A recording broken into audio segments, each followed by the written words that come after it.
Binalak lang sana na tulungan ng bilyonaryo ang dalaga at nagpanggap siya ang asawa nito. Ngunit hindi sadyang nahulog sila sa isa't isa. Ano na lang kaya ang maging ending nila? Gayong kasunduan lang ang lahat. Dad, aalis po ako. Paalam ko kinagabihan. Katatapos lang ng kasal ni Nexus noon, pero wala naman sila kaya ayos lang naman kung aalis ako. Sir Jill, mag-ingat ka. Ani Mommy kaya ngumiti lang ako. Nakatanggap ako ng imbitasyon sa isang party. Medyo nakakalungkot lang at nakakapanibago na hindi ko nakikita si Nexus. Nasanay kasi akong kasama ko palagi ang kapatid ko. Nang makarating ako sa resort ay may matandang sumalubong doon sa akin. Maligayang pagdating po. Anya sa akin kaya ngumiti ako. The party is still going, sir. Pumasok na lang po kayo sa loob. Anya kaya tumango ako. Nakasuksok ang aking mga kamay sa aking bulsa. Nang maglakad ako papasok, isang yate ang pinasukan ko. May mga kilalang tao doon na bumati din naman sa akin. Mr. Millington? Nakipag-shakehan sa akin ang isa sa mga businessman na naroon.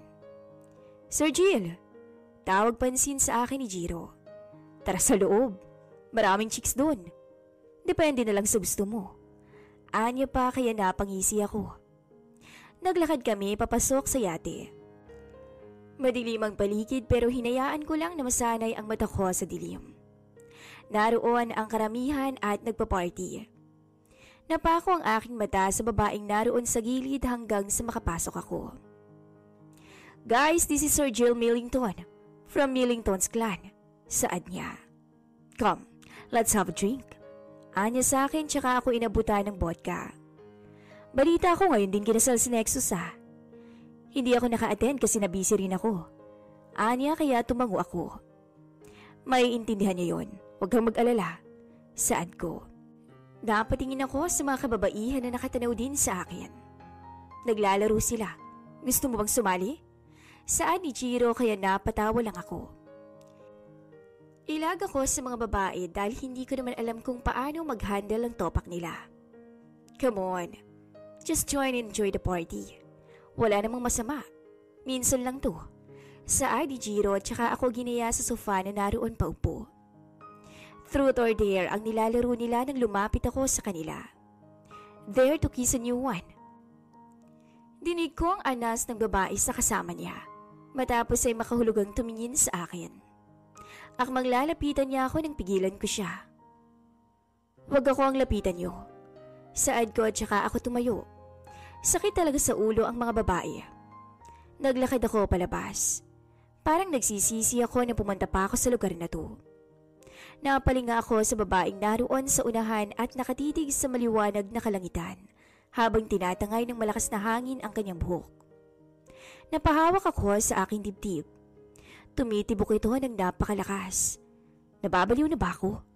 Nasabi ko na lang sa aking sarili. Kusang huminto ang lahat sa akin nang makita ko ang mga luha sa kanyang pisngi. Palihim akong naglakad papunta sa kanya. Nagtago ako sa likod ng mga crates na nasa likod niya. Naririnig ko ang bawat pag-iyak niya. Nakagat ko ang ilalim ng aking labi. Matapos ay napatanong ako sa aking isipan. Kung ganito din ba ang exact na nararamdaman ni Nexus ng mga panahon na nagkagusto siya kay Tiffany? Dahil kung oo ang sagot, then I hate this. Bakit hindi na lang ako mamatay? Saad niya kaya napalingon ako sa kanya. Bakit kailangan? Saad ko. Napatingin siya sa akin. Out of nowhere ay nalapitan ko siya. Kusang humakbang ang aking mga paa palapit sa kanya habang hawak pa rin ang aking iniinom. Sino ka naman? Anya sa akin kaya ngumiti ako. Pwede mo akong maging guardian angel. Depende sa amats mo. Saad ko. Kaya mo ba akong isave? Kaya mo ba akong isalba sa suliranin ko? Ikakasal na ako sa taong hindi dapat. Dahil hindi siyang tinitibok ng puso ko. Umiiyak na anya sa harap ko. Did you just say na may boyfriend ka pero naka-arrange ka? Pagkaklaro ko. At gano'n na lang ang gulat ko nang tumango siya. Ano? Sa tingin mo ba hindi ko na naisip magpakamatay sa sitwasyon ko na yon? Umiiyak na Anya. Paano kita matutulungan? Saad ko sa kanya dahilan para matigilan siya at mapakurap. Yeah, I'm willing to help you. Saad ko. Magpanggap kang asawa ko. Matapang na Anya habang nakatingin sa aking mata. Ano? Gulat na saad ko. Ngumisi siya ng makahulugan. See? Hindi mo kaya. Umalis ka na. Anya tsaka naglakad palayo sa akin. Napakurap ako. Hindi naman ganoon kadali ang hinihingi niya, hindi ba? Wala akong ibang nagawa kundi ang sundan siya ng tingin. Kasabay noon nang may tumapik sa balikat ko. Kanina pa kita hinahanap. Bakit ka nandito? Saan niya? Hindi ko kasi nagustuhan yung mga tao sa loob. You know, introvert things. Saad ko. Tara na sa loob, sasamahan kita. Anya kaya tumango ako. Sumama ako sa kanya hindi dahil sa niyaya niya ako, kundi para makitang muli ang babae na yon. Nang pumasok kami sa loob, ay nakalubilo na ito sa mga babae kanina. Naupo ako sa sofa sa di kalayuan, habang nakatanaw sa kanila. She's drunk. Nasabi ko sa sarili ko. Napailing ako at kinagagalitan ng aking sarili. Ano ba kasing ginagawa ko? Bakit ko siya inaalala? Umiiling na saad ko. Parang nanigas ako sa aking kinauupuan nang makita ko ang paglapit ng isang lalaki sa kanya. What should I do? Paano kung yan ang boyfriend niya? Litong-lito na sambit ko sa aking sarili. Let me go! Sino ka ba? Dinig kong Anya tsaka nagpumigla sa lalaking humahawak sa kanya. Tumayo ako. Nasa gitna na kami ng dagat, kaya wala kaming mapupuntahang iba kung itatakas ko siya. Bagaman ganoon ang aming sitwasyon, ay lumapit ako sa kanila at ganoon na lang kabilis na pinatamaan ko ang batok ng lalaki, dahilan para mawalay nito ng malay. Hinawakan ko ang kamay ng babae at mabilis siyang hinila. Alam kong hindi lang isa ang taong ito. May mga kasama pa siya. Hinila ko siya at pumasok sa isang kwarto. Sino ka ba? Anya dahil patay ang ilaw. Sino ka nga? Sigaw na Anya kaya minabuti kong takpan ng bibig niya gamit ang aking kamay. Just shut your mouth! Saad ko sa kanya na kinatahimik niya. Nakinig ako sa labas nang gumalaw ang doorknob mula sa loob na parang may gustong magbukas mula sa labas. What are you doing? Sino kayo? Dinig kong saad mula sa labas. Si Jiro yun. Kailangan naming makuha si Miss Michelle. Nasa loob siya. Huwag Jiro. Huwag kang papayag. Saad ko si isip ko habang yung babae ay nakatitig na sa akin. Hindi maaari. Kalagitnaan na ng gabi. Bukas na lamang kayo bumalik. Ani ni Jiro. Kaya nakahinga ako ng maluwag. Napalinga ako sa babaeng kasama ko na ngayon ay namumungay na ang mga mata habang nakatanaw sa akin. What does that stare for? Saad ko sa kanya pero napaatras ako nang humakbang siya pasulong sa akin. Kinabahan ako. Ayan na naman ang unfamiliar na pakiramdam sa akin. Lalo pa akong binalot ng kaba nang hawakan niya ang bato ko kasabay ng bigyan ako ng madiin na paghalik. Ang mga ugat ko sa katawan ay parang biglang nagyelo at hindi alam kung paano pakikilusin ang aking sarili. Nakakainis. Sa ganitong paraan ba talaga kami makukuha? I hate it. Parang nagsisisi akong hindi ako sumubok na magkaroon ng ibang babae sa buhay ko. Ginawa ko yun just because of my mom and grandma. I want them to value. Pero heto ako. Hinahalikan ng isang babae na handa ng ikasal. Napaatres ako at bumagsak sa kama. Nakapaibabaw siya habang nakatitig sa akin. Ang mga mata niya ay mas naging mapungay hanggang sa dahan-dahan niya na naman akong hagkan. Naliliyo ako. Ang mga halik niya ay umabot sa aking leeg. Napalunok ako. Ramdam ko ang panunuyo ng aking labi. Kasabay ng pag-akyat ng kanyang halik ay bumagsak siya sa aking dibdib. Tumayo ako at inalalayan siya para iayos ng higa. Nawalan siya ng malay dahil sa alak. Nang maiayos ko siya ay hinawi ko ang kanyang mga buhok. Haya na naman ang pagtibok ng aking puso. Inalayo ko ang aking paningin sa kanya tsaka ko inayos ang aking sarili. Mag-iingat ka. Saad ko sa kanya tsaka ako tumalima at naglakad palabas. Napatigil ako nang maramdaman ko ang kamay niya sa laylayan ng aking damit. Hindi mo naman ako pababayaan, hindi ba? Narinig kong anya. Nang lumingon ako ay nakapikit ang kanyang mata. Hindi mo naman ako pababayaan, hindi ba? Anya habang nakapikit ang mata. Inilis ko ng dahan-dahan ang kamay niya sa akin. Naupo ako sa sarili kong mga paa. Hinawi ko ang kanyang buhok na nagkukubli sa kanyang muka. Tumayo ako at naglakad palabas. Pagbukas ko ng pinto ay naroon si Jiro at nakaupo sa sahig. Oh, anong ginagawa mo dyan? Saad ko. Walang iya ka naman. Nagbantay ako dito. Ano ba kasing ginagawa mo dyan? Anya sa akin. Alam kong pumasok ka dyan eh. Salamat kung ganun. May niligtas lang ako. Alam mo naman hindi ako kumikilos kung hindi kinakailangan. Pero I so much appreciated yung ginawa mo. Saad ko at saka ako siya tinapik sa balikat niya. Nag-stay ako sa labas ng yate hanggang sa mamataan ko ang small motorboat namin na siyang susundo sa akin. Hays, mailing tone time. Umiiling na Anya. Saktong-sakto kasi ang dating ng susundo sa akin at hindi kailangan pang maghintay. Bumaba ako sa boat at naupo. Sumandal ako at pumikit.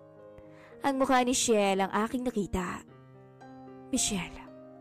Nasambit ko out of nowhere matapos ay napangiti ako.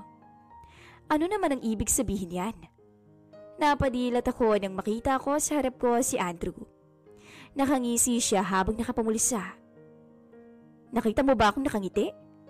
Namamalikmata ka kung ganun. Saad ko at saka ako tumayo. Tabi nga dyan, ako nang magpapilot. Saad ko at saka ako tumayo sa manibela doon. Pinasundan ka ni Mommy. Kakainis lang daw ni Nexus. Baka raw mag-asawa ka na rin. Anya at saka humalakhak ng malakas, kaya tinitigan ko siya ng masama.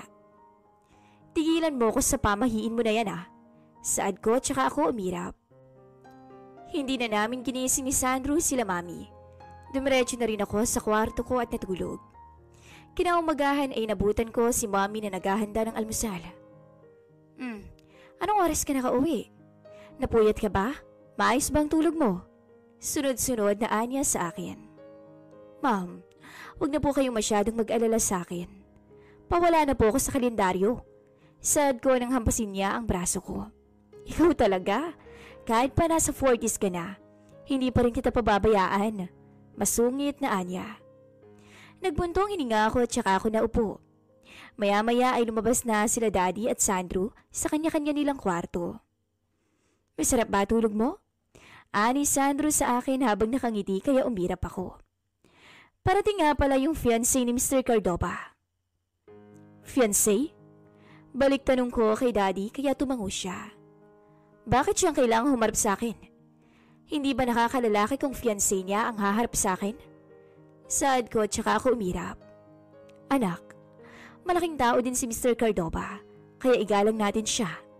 Ani Daddy kaya hindi na ako kumibo. Pakisamahan muna natin siya kahit hanggang sa matapos ang contract natin sa kanya. Saad ni Daddy kaya tumango na lang ako. Nagpaalam ako kay Mommy at Daddy matapos ay nag-drive na papunta sa kumpanya. Pagdating ko roon, ay dumiretso ako sa office ko. Pumasok si Natalie, ang sekretarya ko. Naka-skirt siya at long sleeve habang nakabukas ang 3 butones sa kanyang dibdib. Parating na raw po yung bisita. Expect her in 30 minutes. Anya. Nakasimangot akong humarap sa kanya. Normal ba talaga na magaganyan ka sa akin? Wala ka bang natural na boses? Hindi kasi nakakaakit. Nakakabwisit. Saad ko at saka ko siya inirapan. Inaayos ko ang mga papers ko na nasa mesa matapos ay tumayo na.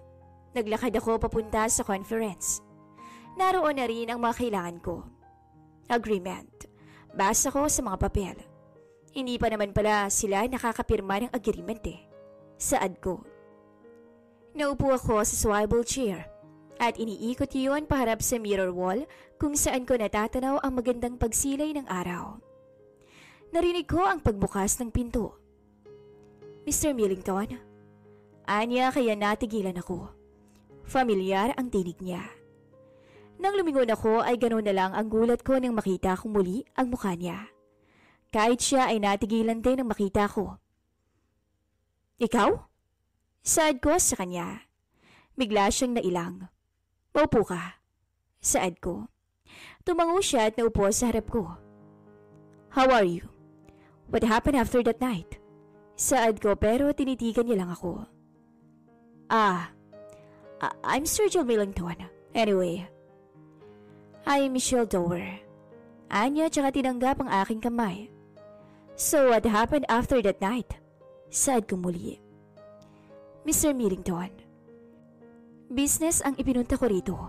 Saad niya. I'm your business.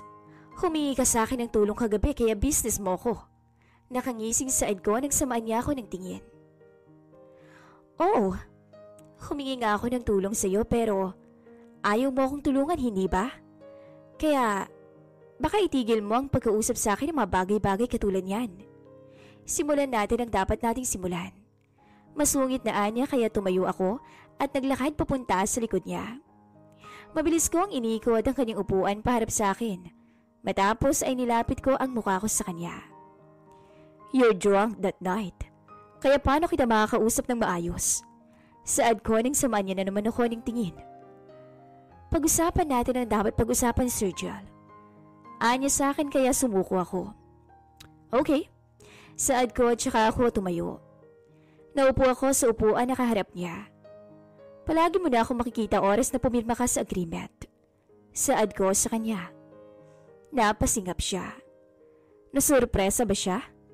Normal naman na yun dahil magiging alliance ng kumpanya ang kumpanya niya. Hindi ako. Yung mapapangasawa ko. Saad niya. Ramdam ko ang pagiging irritable sa kanya kaya tumawa ko. Hindi na kaya ganyan ang maging reaksyon mo kapag pumayag ako sa gusto mo? Saad ko sa kanya. Maging asawa mo, di ba? Tumigil ka nga. Saad niya tsaka nailang. Huwag kang mag-alala. Wala naman akong balak na itanan ka. Bakit ko gagawin yun? Kung kaya naman kitang ipakita sa kanila. Saad ko. Tumigil ka nga dyan. Naiilang na anya kasabay ng pumumula ng kanyang pisngi. Seryoso ako. Saad ko sa kanya. Habang nakangisi kahit nga ako ay natigilan saglit. I'm just... Talaga? Saad niya. Sir Jill, alam mo bang hanggang ngayon umaasa pa rin ako na makikita kita? Na baka ikaw yung makakatulong sa akin? Paano kita matutulungan? Magsama tayo sa iisang bubong. Anya habang nakangiti. Sama? Sa iisang bahay? Saad ko. Magkaiba naman tayo ng higaan eh. Sir Jill, please. After nito kahit anong ipagawa mo sa akin, gagawin ko na. Saad niya. Ipapakilala kita kay Daddy. Ganun lang. Wala kang dapat na sabihin. Pagkukumbinsi niya pa sa akin. How about your boyfriend? Kakausapin ko siya. Ipapaliwanag kong maigi. Michelle. Akmang magsasalita pa lang sana ako nang lumuhod siya sa harapan ko. Maawa ka sa akin. How about Eastern Sax? Ano na lamang ang mangyayari sa atin dito? Giit ko. Nailayo niya ang kanyang paningin sa akin habang kagat ang kanyang labi. Nagbuntong hininga ko. Oo na. Sige, pumapayag na ako. Hindi mo na kailangang mag-beg na tulad yan. Saad ko. Talaga? Nang tumayo siya ay kaagad niyang hinawakan ang kamay ko. Sir Jill, salamat. Salamat ng marami. Pangako, tatanawin ko tong malaking utang na loob ko. Anya matapos ay pumirma sa agreement. Alam kong mas malaking suliranin to kaysa sa mga nangyari kay Nexus. Wala pa kaming matinong usapan ni Michelle. Nasa opisina na ako noon at malalim na nag-iisip. Ito na ba yung pag-ibig? Nakakaleche nga pala. Napapailing na saad ko. Umayos ako ng upuan nang pumasok ang sekretary ko. Ikuha mo ako ng unit. Para saan po? Gagawin kong hospital. Sarkastiko kung Saad, tsaka ako siya masamang tinitikan. Ano bang ginagawa sa unit? Di ba hinihigaan? Tinitirahan? Sarkastikong Saad ko na naman. Pag-uwi ko sa bahay, ayon kaagad ang itinanong sa akin ni Daddy. Everything's running better, Dad. So nothing to worry. Saad ko. Mabuti naman. Matagal-tagal pa kasing makakabalik si Mr. Cardova dito sa bansa. Ani ni Daddy. Alam kong ilag ka sa mga babae, pero wala tayong ibang choice kundi pakisamahan ng fiancé niya. Ani ni Daddy kaya tumango ako. Matapos ng hapunan ay tumambay muna ako sa minibar at nag-isip. Ang lalim masyado. Napalinga ako sa gilid ko kung saan naroon si Sandro. Naglakad siya at naupo sa tabi ko. May problema ka? Nakakapanibago ang aura mo. Nakaupo ka lang naman pero para ka diyang naglako ng pako na makalawang at hindi nabili. Anya kaya ngumisi ako. Smirk can't cover that sadness. Anya nang mapangiwi ako. Ganun na yata ako ka-obvious. Hindi. Si Sandro nga pala yun. Hays, minsan talaga mas magandang may gawin kaysa wala para wala kang pagsisihan. Ani Sandro tsaka tinapik ang balikat ko. Good night, bro. Anya bago ko iwan. Isang mataling haga pero nasa pula ko kahit alam kong hindi para sa akin ang kanyang sinabi.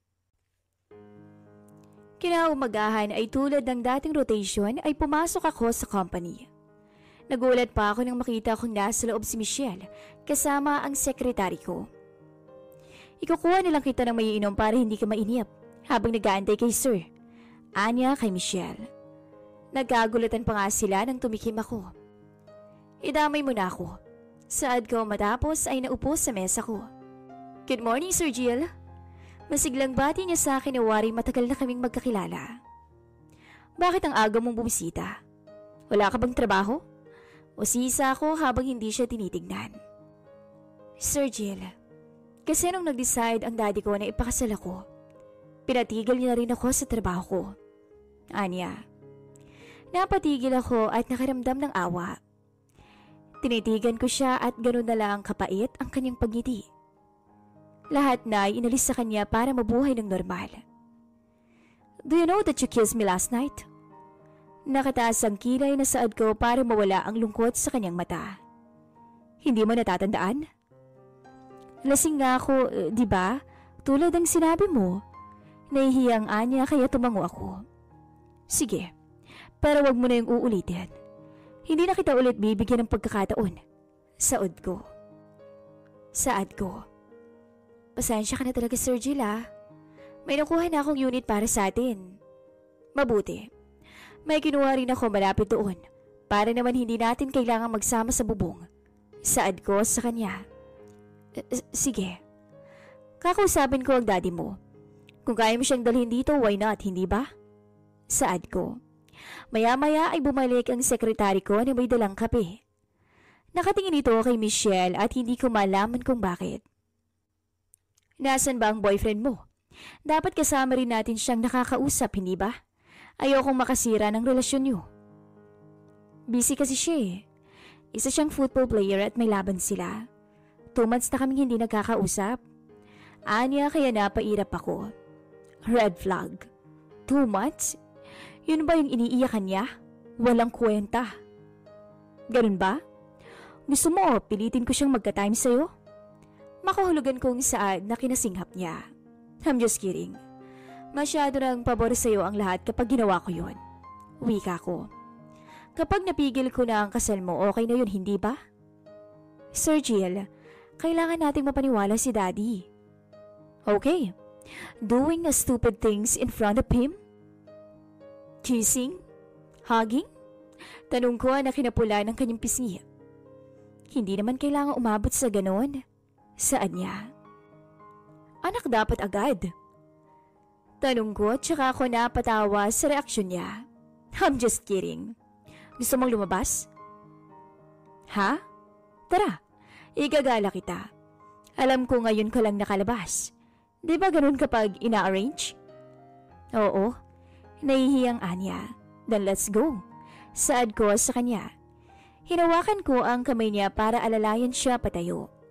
Hindi pa naman tayo mag-asawa so hindi na kita aalalayang palabas. Saad ko tsaka ako nang unang maglakad palabas. Pagsakay namin sa kotse ay sumunod na rin siya. Paandarin ko na sana ang kotse ko pero parang kulang talaga sa aruga si Michelle. Umirap ako at lumapit sa kanya. Anong gagawin mo? Tanong niya sa akin. Yung seatbelt mo, hindi nakaayos. Saad ko at saka ako inayos ang seatbelt niya. Pag-drive ko ng kotse ay kumaliwa ako. Sandali, saan tayo pupunta? Hindi naman tayo pwedeng lumabas nang walang paalam sa daddy mo. Pero Sir Jill, hindi pa ngayon. Baka ma-surprise ang daddy. Ayaw mo ba yun? Para mas mapabilis. Saad ko at saka ako ngumisi. Ilang saglit lang ay nakarating kami sa company nila. Ipag-aalis pa ba kita ng seatbelt? Tanong ko nang umiling siya kaagad. Hindi, kaya ko na. Anya kaya bumaba ako at hindi na siya pinagbuksan ng pinto.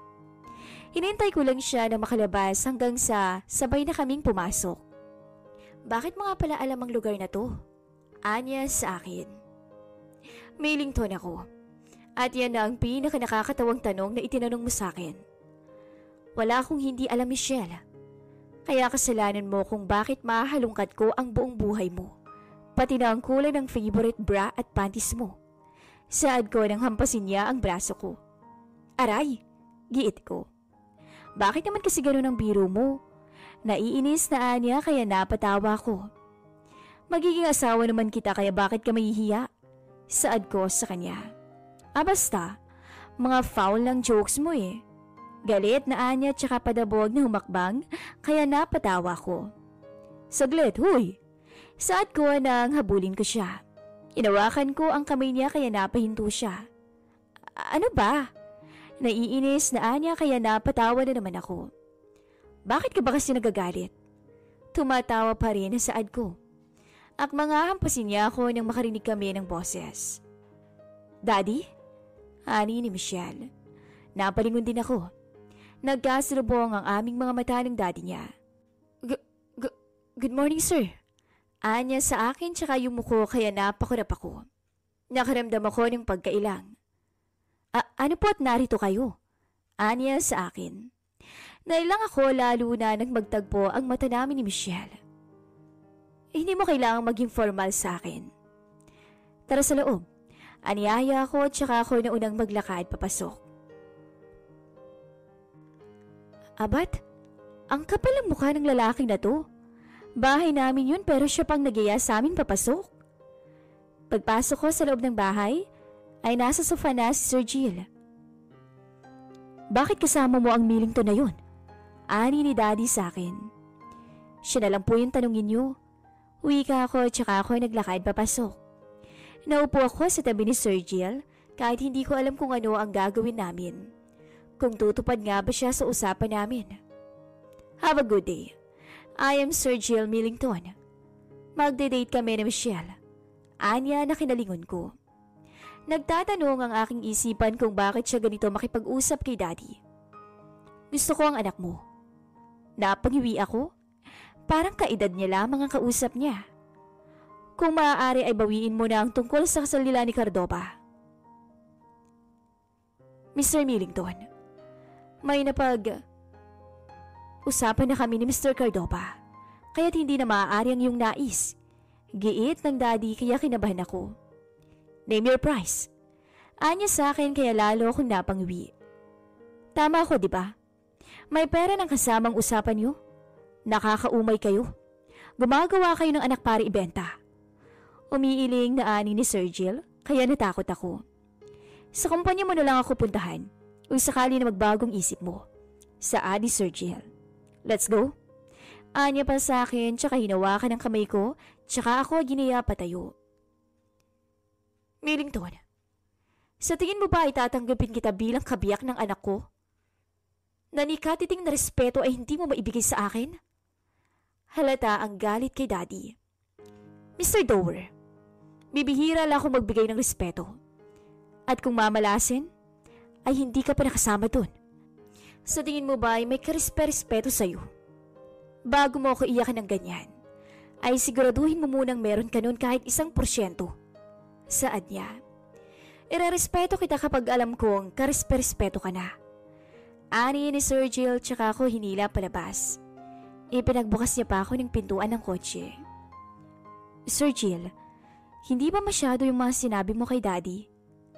Gumana kaya? Saad ko nang makasakay siya sa kotse. Anong gumana? Totoo lahat ng sinabi ko. Igagalang ko lang siya kapag hindi na niya tinuloy ang tungkol sa inyo ni Cardova. Anya tsaka pinaandar ang kotse. Hindi na ako kumibo pa hanggang sa makarating kami sa mall. Napasyal ka? Iyon ang bungad sa amin ng lalaki. Kamukha rin ni Sir Jill. Inaasahan mo ba ako? Saad ni Sir Jill. Palagi naman akong nag-aantay sa'yo. Hindi nga lang siya kasama. Nakangising Anya tsaka tumingin sa akin. Hahanap kayo ng pangkasal? Saad pa ng kamukha ni Sir Jill kaya haya na naman ang masamang mukha ni Sir Jill. Tingnan mo to, nagbibiroan lang tayo eh. Saad niya pero hindi na siya pinansin ni Sir Jill.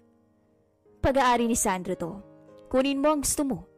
Bili niya pa sa akin. Naglakad kami papasok hanggang sa dalhin niya ako sa mga damitan at mamahaling mga sapatos at sandals. Isang bahay na yata ang halaga ng isang pares ng sandals na nandito. Sige na. Umili ka na. Hindi ba at magsasama tayo sa bahay? Kailangan mo ng mga damit. Anya. Pero kasi marami naman akong damit sa bahay. Saad ko. Sa tingin mo ba, pauuwiin pa kita sa inyo? Hayaan mo siyang mamuti ang mata kakahanap sa'yo. Saad ni Sir Jill. Gusto mo to, di ba? So wala ka ng pamimilian. At least nag-abiso ka sa kanya. Living with the same roof. Napali nga kami kay Sandro. Maging konsentidor na naman kaya ako? Nakangiwing Anya. Sandro, it's just a deal kaya wala kang dapat na alalahanin. Sa ngayon ay huwag mo munang banggitin ang mga bagay nito kay Mommy. Ani ni Sir Jill. Okay, sige. Kapag may nangyaring hindi maganda sa'yo, problema mo na yan Ani Sandro kay Sir Jill tsaka tumalima sa amin. Naghanap si Sir Jill ng mga damit na kakasya sa akin. Kung hindi ko lang siya kilala, ay iisipin kong binabae siya sa galing niyang mamili ng mga damit. Matapos noon, ay bumalik rin kami sa kotse niya. Iuwi na kita sa unit. Saad niya sa akin at hindi na ako kumibo pa. Hindi ko na sinabi sa kanya kung saan yun. Dahil tiyak na alam naman niya yun. Hindi nga ako nagkamali. Bumaba siya mula sa kotse at pinagbuksan ako. Kinuha niya na rin ang mga binili namin. Let's go. Anya tsaka naunang pumasok. Binati pa nga kami ng gwardya. Pagpasok namin sa unit, ay alam niya talaga kung nasaan ang unit na tutuluyan ko. Akmang pipindutin ko na ang password noon, nang bahagya niya akong igiya sa gilid. Nilabas niya ang card niya at sinwipe kasabay ng pagbukas ng pinto. Nagulat ako nang makitang puno ng gamit ang unit ko.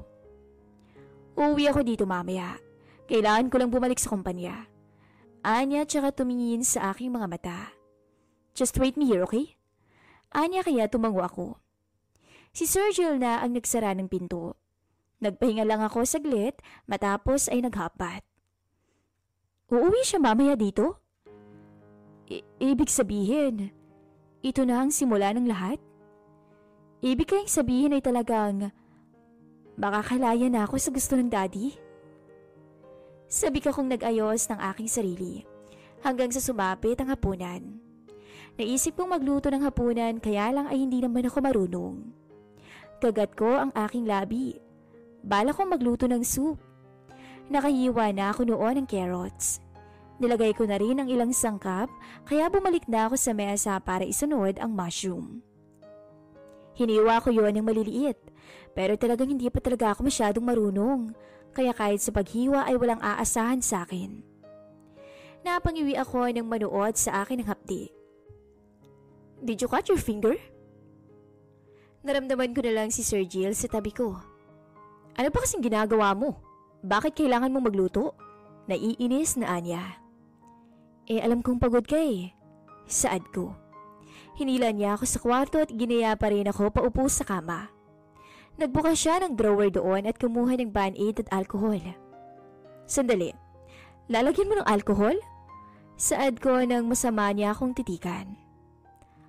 Alcohol o, sisipsipin ko yan. Seryosong anya kaya napangiwi ako. Hinayaan ko siyang gamutin ang sugat ko. Next time, huwag kang gagawa ng bagay na hindi mo kayang gawin kaysa masaktan ka. Anya habang binabalutan ng Band-Aid ang aking kamay. Salamat. Saad ko na lang. Stay here. Ako nang bahalang magayos ng dinner. Anya tsaka na unang maglakad palabas. Nag-ipit ko ang aking labi. Maya-maya ay pumasok si Sir Jill. Tara na, kakain na. Anya sa akin kaya tumango ako. Sasamahan kita dito kahit sa sofa muna ako. Kapag medyo sanay ka na, tsaka ako lilipat sa unit ko. Saad niya kaya tumango ako. Pagpunta ko sa dining table ay nakaplating na ang lahat. Para akong kakain sa isang mamahaling restaurant. Sir Jill, pasensya ka na ah. Saad ko. Tumigil siya sa pagnguya. Para sa na naman? Anya tsaka tumingin sa akin. Sa pag-abala ko sa'yo. Kung saan-saan na kita nadala dahil sa kalokohan kong to. Isipin mong gusto mo rin ang mga nangyayari para mabawasan ang isipin mo. Anya matapos ay sumandal sa upuang kinalalagyan niya. Hindi mo kailangang mahiya dahil hindi ko naman gagawin ang mga bagay na to kung ayaw ko. Dagdag niya pa. Matapos naming kumain ay siya na ang nag-asikaso ng lahat. Nauna na akong pumasok sa kwarto dahil siya raw sa sofa. Pumayag naman ako kahit nahihiya ako. Pasado 12:00 na noon ng gabi at talagang hindi ako dinadapuan ng antok. Nakatitig lang ako sa kisame habang naglalayag ang aking isipan kung nakakatulog nga ba ng masarap si Sir Jill. Mula siya sa marangyang pamilya, kaya tiyak na hindi siya sanay na matulog sa sofa. Nakaramdam din ako ng uhaw kaya naman minabuti kong lumabas para na rin i-check si Sir Jill. Kung sakali natulog na siya, ay iinom na lamang ako. Paglabas ko ng kwarto ay madilim na talaga dahil patay ang lahat ng ilaw. Nangangapa ako at hinihintay na masabay ang aking mata sa dilim hanggang sa mangyari ngayon. Dahan-dahan akong humakbang hanggang sa madaanan ko si Sir Jill sa sofa. Hanggang sa pagtulog ay may posture talaga siya. Yung tipong alam mong gwapo pa rin siya. Pikit na ang kanyang mata at sa tansya ko ay mahimbing na ang tulog niya. Humakbang ako palapit sa kanya. Hanggang sa dahan-dahan kong silipin ang mukha niya ng malapitan. Napakagwapo. Walang sinabi ang mga Italian model sa kanyang taglay na kagwapuhan. Ang kanyang makapal na kilay na tumutugon sa kanyang matangos na ilong. Malalantik na pilikmata at nakakaakit at halatang malalambot na labi. Dahan-dahan kong idinampi ang aking kamay sa kanyang labi. At hindi nga ako nagkamali. Malambot yun. Dahilan para mapalunok ako.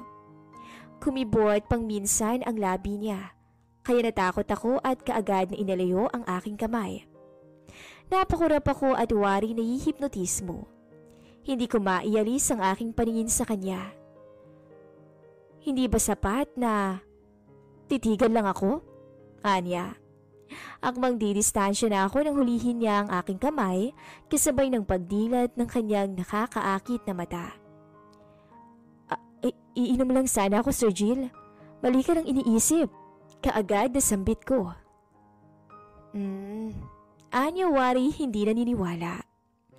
Iinom ka? Tapos sinilip mo lang ako at hindi na nakaalis, ganun ba? Anya. Hindi ganun. Nahihiyang sambit ko. Iinom ka? Kaso sinilip mo ko at naakit. Kaya hinawakan mo ang labi ko at hindi na nakalayo. Sarkastikong anya, muli na para bang nanguhula. Hindi. Bala ko sanang alokin ka na doon ka na matulog. Nahihiya kasi ako eh. Sinabi ko na ang totoo kaysa naman mag-isip pa siya ng kung ano-ano. Binitawan naman niya ang kamay ko. Okay lang ako dito. Uminom ka na at mahiga ka ulit. Hindi maganda sa katawan ang pagpupuyat. Umatras ako at kaagad na humakbang papunta sa kusina. Doon ko inilabas ang aking kaba. Ipit ko ang aking labi na binuksan ng ref at uminom ng tubig. Pagdaan ko sa sala ay pumasok na ako kaagad sa kwarto. Naupo ako sa kama. Maya-maya ay nadinig ko ang pagbukas ng pinto at pumasok si Sir Jill habang yakap ang una niya. Dito na ako matutulog. Ayokong magpaka-superhero. Hindi ako sanay matulog sa sofa. Anya kaya nailang ako. Sige, saad ko. Gumilid ako at dahan-dahang nahiga. Tumalikod ako sa gawi ng tutulugan niya. Nakiramdam ako hanggang sa maramdaman ko ang dahan-dahang paggalaw ng higaan. Napasinghap ako nang pumulupot sa tiyan ko ang braso niya. At ganoon na lang kabilis na hinila niya ako papunta sa gitna ng kama. Baka ka malaglag dyan, malawak pa dito. Anya tsaka ako binitawan. Ang mga balahibo sa katawan ko ay talaga namang nagtayuan. Naipit kong muli ang aking labi. Ipinikit ko ang aking mga mata hanggang sa ayain na ako ng antok. Kinaumagahan ay mainitinit ang aking nararamdaman na bumabalanse sa lamig na naibibigay ng aircon. Iginapang ko ang aking kamay hanggang sa maramdaman ko ang malambot at manipis na bagay sa kung saan. Kaya't napamulat ang aking mata. Napaatras ako nang makita ko ang mukha ni Sir Jill na nakatanaw sa akin. Akmang aalis ako nang pigilan niya ang bewang. Nakahawak na siya ngayon sa aking bewang. Babangon na ako, Sir Jill. Saad ko pero nakatitig lang siya sa aking mukha. Tsaka, bakit ako nandito? Saad ko pa. Ewan ko sa'yo. Kita mo naman hindi ba? Ikaw ang nasa ibabaw ko. Kaya ibig sabihin ay ikaw ang lumapit sa akin. Anya. Sabihin na lang natin na ganun. Sige pero, kasi tulog ako noon at walang alam. Saad ko. Hindi ako nakatulog sa higpit ng yakap mo. Wika niya na kinasinghap ko. Naramdaman ko ang dahan-dahang pagluwag ng braso ni Sir Jill sa akin. Kaya nakahinga ako ng maluwag at dahan-dahang tumayo nang hulihin niya ang aking braso at hatakin dahilan para bumagsak ako sa dibdib niya. Pero hindi pa roon natatapos ang palabas nang maramdaman ko ang malambot niyang labi sa labi ko. Good morning. Anya tsaka ako marahang itinayo. Natural yun, di ba? Yung morning kiss? Anya pa kaya nailang ako. Sir Jill, nagpapanggap lang tayo, di ba? Eh di isipin mo kunwari lang din yun. Anya tsaka naglakad palabas. Pinasok mo to, Michelle. Kaya natural lang. Pagkukumbinsi ko naman sa sarili ko. Naglakad ako palabas. At sakto nakakagaling lang sa pinto ni Sir Jill para sa aming breakfast. Pagharap niya sa akin ay nakalitaw ang mga pandesal sa kanyang tiyan. Breakfast on the table or in bed? Anya sa akin. Sir Jill, saad ko nang umisi siya. Just kidding. Don't take it seriously. Anya, mauna ka nang kumain kung nagugutom ka na. Hintayin na lang kita, saad ko. Okay, wifey. Anya, naipit ko ang aking labi. Hindi ko naiwasang mag-isip ng kung ano-ano. Natatakot ako na baka magkagusto ako sa kanya dahil sa mga pinapakita at pinaparamdam niya sa akin na alam ko namang hindi totoo yun. Inasikaso ko ng mesa. Paglabas si Sir Jill ay nakataplis siya habang basa ang kanyang buhok. Kain na tayo? Saad ko. Kapag may gusto kang puntahan, just let me know. Baka masamahan pa kita umasundo. Huwag kang basta-basta lalabas, baka kuhanin ka sa akin ng daddy mo nang hindi ko alam.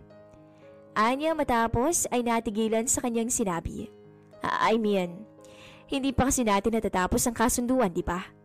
Hanggang sa dumating si Cardova. Anya kaya tumango na lang ako. Matapos namin mag-almusal, ay nagpalit na si Sir Jill ng kanyang damit sa kwarto na hindi ko alam kung saan galing. Aalis na ako. Hindi na rin ako hihingi ng goodbye kiss since meron namang good morning.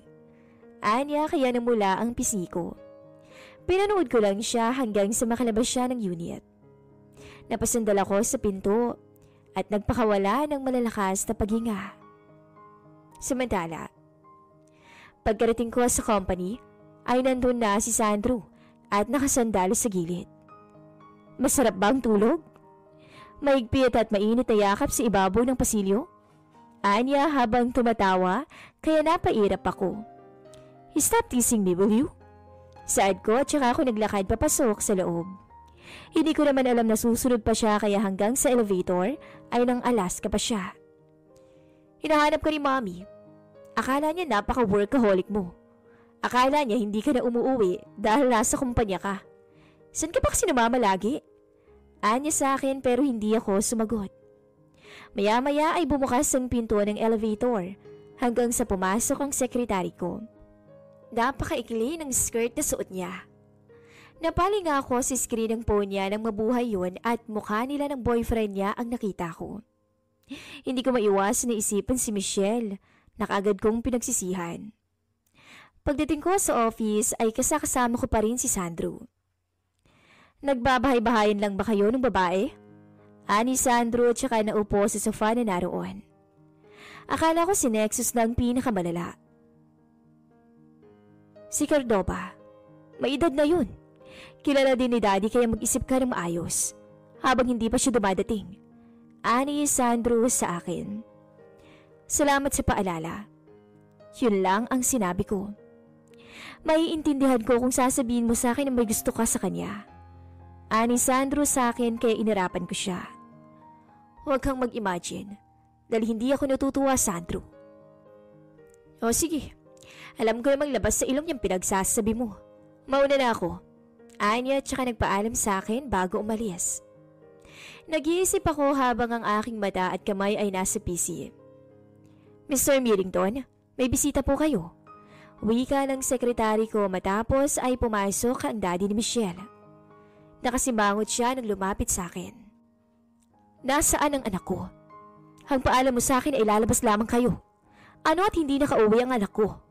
Anong ginawa mo sa kanya? Nanggagaliting Anya sa akin. Hindi ko ba nasabing hindi ko na siya ibabalik? Tanong ko sa kanya. Wala kang sinabing ganoon. Malakas na sigaw niya. Well, sinasabi ko na sa'yo. Saad ko. Napatayo siya sa inis sa akin. Talaga bang pinupuno mo ako? Nanggagaliting saad niya sa akin. Talagang balak mong gawin ang ginawa ng kapatid mo? Sa tingin mo papayag ako na basta-basta mo nilang nanakawin ng anak ko? Anya sa akin habang hatak ang collar ng suit ko. Nakawin? Hindi namin style yun. Hindi kami nakikialam kapag hindi humingi ng tulong ang isang tao. Pero sa kaso ko, gusto ko ang anak mo. Ang hindi ko lang gusto ay ikaw. Sinabi ko yon tsaka ako inalis ang kanyang kamay sa damit ko. Oras na nabuntis ko si Michelle, ay mas lalo kang mahihirapan hanggang sa wala ka nang magagawa. Saad ko. Ngayon, lumabas ka na hindi dahil sa sinabi ko. Umalis ka dahil yun ang nararapat bago pa ako mabwisit sa'yo. Saad ko pa. Magkikita din tayo, Millington. Oo naman. Sa simbahan, Daddy, kapag nagbago ka na. Nakangising wika ko. Umalis siya at doon na nabura ang ngiti sa aking labi. Malas talaga. Saad ko sa sarili ko, tsaka ako bumalik sa aking upuan. Mukhang tama si Sandro. May hirapan nga ako talaga. What should I do? Napabunto ang hininga ko. Inakala ko na 2 tao lang ang sisira ng araw ko ng araw na yon. Pero kahit si Lolo ay dumalaw sa akin para kumustahin ako. Aba, tatampo-tampo ka pa sa kakambal mo mas malala ka pa pala. Anya nang magharap kami sa maliit na mesa. Napangiwi ako nang ihampas niya sa akin ang tungkod niya. Lolo naman, angil ko. At bakit? Giit ni Lolo. Tingnan mo nga yung ginawa mo. Tumangay ka ng asawa ng may asawa? Napalabi ako. Lo, hayaan yung ipaliwanag sa inyong totoo. Hay naku Sir Jill, alam ko ang totoo. Kahit hindi mo sabihin, ay alam ko ang pinaggagawa mo. Pasalamat ka dahil nakikisama pa sa'yo ang daddy mo. Oras na dumating ang Cardova na yun, ano nang mangyayari sa'yo? Naiintindihan mo ba ang sitwasyon na pinapasok mo? Ani ni Lolo sa akin. Lolo, huwag kayong mag-alala. Hindi ko kayo bibigyan ng problema katulad ni Nexus. I'll handle it on my own. Saad ko pa nang muli na naman siyang magsalita. Sabihin mo nga, ikaw ba umiibig na? Ani ni Lolo na labis kong kinabigla. Hindi ko malaman ang aking dapat na sabihin. Kung oo ang sagot, abay maiintindihan kita. Kasi ang puso ay kayang bulagin ng lahat, kaya maiintindihan kita. Tumayo siya. O siya, mauna na ako. Marami pa rin kasi akong gagawin. Ani ni Lolo. Hinatid ko siya sa labas ng company hanggang sa makasakay sa kotse. Akmang papasok na ako sa loob nang mag-ring ang phone ko. Wala kay Michelle ang tawag na kaagad ko namang sinagot. Sir Jill. Puno ng pagkasabik ang kanyang tinig nang sagutin ko ang linya. Aalis ako. Nakikipagkita ako kay Mike.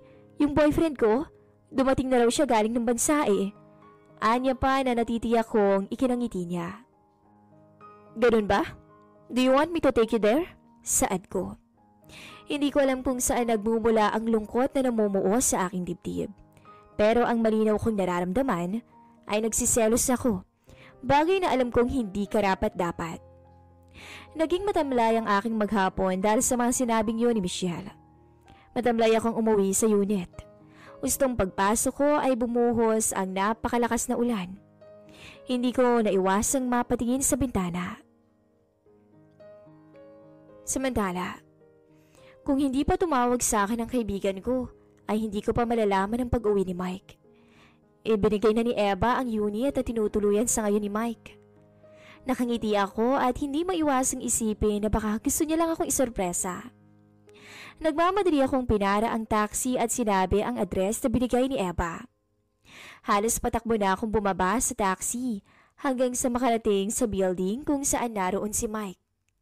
Hindi na nga ako gumamit pa ng elevator sa sobrang sabik, sa halip ay tsinaga ko na ang hagdan paakyat hanggang sa marating ko ang mismong unit ni Mike. Sabik akong nagtatakbo hanggang sa maabot ko ang pintuno na bukas. Napangiti ako at para bang sumang-ayon talaga sa akin ang panahon para hindi na ako mahirapan. Dahan-dahan akong pumasok. Madilim ang paligid dahil patay no ng ilaw. Maingat ang bawat hakbang ko. Ngunit ganoon na lamang kabilis na nagtayuan ang mga balahibo ko sa katawan ko nang makarinig ako ng halinghing mula sa kung saan. Babae ang nagmamay-ari ng tinig na yun. Napahawak ako sa aking dibdib sa lakas ng pagtibok noon. Wala akong ibang marinig dahil binabalot ako ng kaba. Mike, tawag sa pangalan ng boyfriend ko ng babae. Mike, mahal na mahal kita. Bumagsak ang aking luha. Nanginig ang aking buong katawan at sinundan kung saan nanggagaling ang himig na yun hanggang sa makita ko ang pagkakabukas ng kwarto. Sumilip ako roon at halos manghina ako. They make love. Ngunit sino ang babae na yun? Nakagad ko ang aking labi hanggang sa malasahan ko ang dugo doon dahil sa tindi ng pagkakabaon ng aking ngipin. Ngunit baliwala. Ang sakit ay tumatagos sa akin ng 6, 10. Hindi lang. Hindi ko alam kung gaano kasakit. Namamanhid ako. Is this the way you love me? Pumiyok ako sa sakit ang nararamdaman ko. Napaluha akong muli. Ganito mo ba ako gustong mahalin? Nakakamatay. Saad ko at hindi ko akalain na maririnig ni Mike ang bagay na yun. Pati na ng babae niya. Ikaw? Saad ko. Sekretaryo ni Sir Jill. Ang puso ko ay parang tinapakan ng kabayo. Sa tindi ng sakit ay hindi ko alam kung paano sila harapin, kaya minabuti kong tumalima. Michelle! Michelle!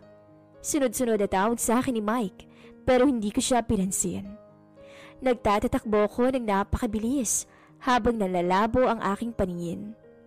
Ang luha ko ay mabilis na naglalandas pababa sa aking pisngi.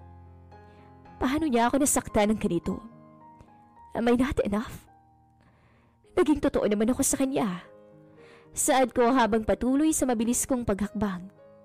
Hindi ko alintana kahit pa nakatingin sa akin ang mga taong dinaraanan ko. Nang makalabas ako sa building na yon ay naglakad na ako. Para bang nakahinga ako ngunit nandito pa rin ang sakit. Sumabay ang napakalakas na pagbuhos ng ulan. Nakikinig ang Diyos sa lungkot ni dala ko. Naglakad ako ng naglakad hanggang sa mabasa ang buong katawan ko. Binalot ako ng lamig kaya huminto ako saglit. Tumingala ako at hinayaang dumampi ang malalaking patak ng ulan sa aking muka habang umiiyak ako. Pumikit ako. Maya-maya ay nawala ang mga patak kaya't napilitan akong magdilat. Pagbukas ko ng aking mata ay mukha ni Sir Gil ang aking nakita. Nakatakip sa akin ang kanyang coat habang nakatingin sa aking mata. Napangwi ako at para bang mas nadama ko ang sakit dahil sa titig niyang yun. Titig na alam kong okay na iyakan ko. Okay lang na iyakan ko. Napayakap ako sa kanya ng mahigpit at ibinuo ng aking mata sa kanyang dibdib kasabay ng malakas na hagulgol. Sir Gil. Tawag ko sa kanya kasabay ng mabibigat kong pag-iyak. He's cheating on me. Luwa ang saad ko. Napakapit ako sa kanya ng mahigpit. Naramdaman ko ang kamay niya na tumatapik sa aking likod. Okay lang. Okay lang na umiyak. Okay lang masaktan pero hindi okay na magpakatanga. Anya. Tumango ako habang patuloy sa pag-iyak. Umiyak ako ng umiyak hanggang sa kusa ng mapagod ang aking mga mata. Bumitaw ako sa yakap kay Sir Gil. Ngunit ang ulan ay walang patid. Wala na ba yung sakit? Bakit ganun? Naitanong ko sa aking sarili habang nakatitig kay Sir Gil. Tara na, umuwi na tayo. Anya habang nakatitig pa rin sa akin kaya tumango ako. Hinawakan niya ang aking kamay at iginaya sa kotse niya sa hindi kalayuan. Malapit na kami noon sa kotse niya nang mapalitan ng mas matinding lamig ang aking katawan. Sir Gil, pwede bang pakihinaan ang aircon ng kotse mo? Saad ko. Tumingin siya sa akin at tumango. Tinitigan niya pa ako bago niya in-start ang kotse. Ramdam ko ang pangangatal ng buo kong katawan. Are you alright? Anya sa akin. Oo. Saad ko at saka ako'y siniksik ang aking katawan sa gilid ng bintana ng kotse. Ang mata ko ay inaaya na ng antok. Nagulat ako nang umakbay sa akin ang isang kamay ni Sir Gil at kabikin ako palapit sa kanyang katawan. Hug me. Anya, para mabawasan ng lamig. Anya pa. Naiilang man ay umakap ako sa kanya. Hindi ko alam ngunit ang seguridad at panatag ng aking kalooban ay noon ko naramdaman. Hindi inalis ni Sir Gil ang kanyang braso sa likod ko. Ipinikit ko ang aking mata hanggang sa kusa akong yayain ng antok. Michelle! Michelle! Dinig kong tawag niya sa akin. Kaya dumilat ako. Nandito na tayo. Umayos ako ng pagkakaupo. Hindi na ganoon kalakas ang ulan pero giniginaw pa rin ako. Bumaba si Sir Gil ng kotse at saka ako pinagbukas ng pinto. Nang bumaba ako ay nanlalambot ang aking tuhod. Masama talaga ang pakiramdam ko. Mabuti na lamang at nasalo ni Sir Gil ang aking braso. Kaya mo bang humakbang? Tanong niya kaya tumango ako. Nang humakbang ako ay ganoon pa rin ang nararamdaman ko. Napasinghap na lamang ako nang buhatin niya ako paangat. Nilalagnat ka.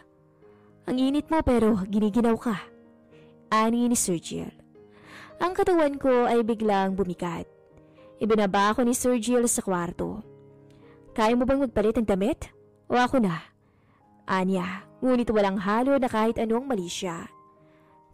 Kaya ko namang magpalit, Sir Gil? Saad ko. Tumango naman siya. Hindi ako lalabas. Dito lang ako. Tatalikod ako sa iyo. Anya at ganun nga ang ginawa niya.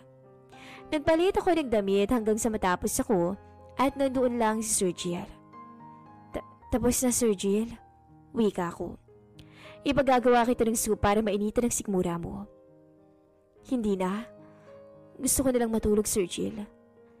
Nahiga ako at hindi na hinintay ang kanyang dapat na sabihin. Nabalot ako ng kumot at umaasa na mababawasan ang lamig na nararamdaman ko. Ipinikit ko ang aking mata. Ang lamig na kanina ko nararamdaman ay unti-unting napalitan ng init. Hindi ako pinapawisan, pero mainit. Michelle? Michelle, okay ka lang ba? Saad ko. Hindi kasi siya gumagalaw. Lumapit ako sa kanya at dahan-dahang pinakiramdaman ang noo niya. Mainit. Michelle, saad ko tsaka ako siya hinila. Mainit pati na ang mga braso niya. Lumabas ako para kumuha ng maligamgam na tubig. Pagbalik ko ay tulog pa rin siya, pero halata na masama talaga ang pakiramdam niya, kaya pinunasan ko ang noo niya. Hinawi ko ang buhok niya. Napako ang aking mata sa kanyang mapulang labi. Hinaplos ko ang luha na nasa gilid ng kanyang mata. Dahan-dahan akong lumapit sa kanya. Ang mainit niyang labi ay dumampi sa aking labi. Akala ko ay tulog siya. Nagulat ako nang tumugon siya sa halik ko. Ang braso niya ay naramdaman ko sa aking batok. Ang halikan namin ay mas lumalim hanggang sa sabay kaming kapusin ng paghinga, kaya bumitaw ako sa labi niya. Maayos na bang pakiramdam mo? Saad ko. Ewan ko kung tama ba ang tanong ko. Hindi ako bata para mapagaling ng isang halik, Sir Jill. Saad ng garalgal niyang tinig. Kung dalawa kaya? Saad ko. Akmang halikan ko siya nang takpan niya ang kanyang bibig. Ngumiti ako nang kumunot ang noo niya. Gamot ang kailangan ko. Anya, kaya sinamantala ko ang pagkakataong yun para maipako sa gilid niya ang kanyang dalawang kamay. I can be your medicine too. Wika ko. Stop it, Sir Jill. Anya sa akin pero hindi ako nagpapigil. Muli kong inangkin ang kanyang mga labi. Akala ko nga'y kukontra pa siya. Pero naramdaman ko kaagad ang pagpapaubaya sa kanya. Binitawan ko ang kamay niya at dahan-dahang naglayad yon sa gilid ng kanyang bewang. Parang lumilipat sa akin ang lagnat niya.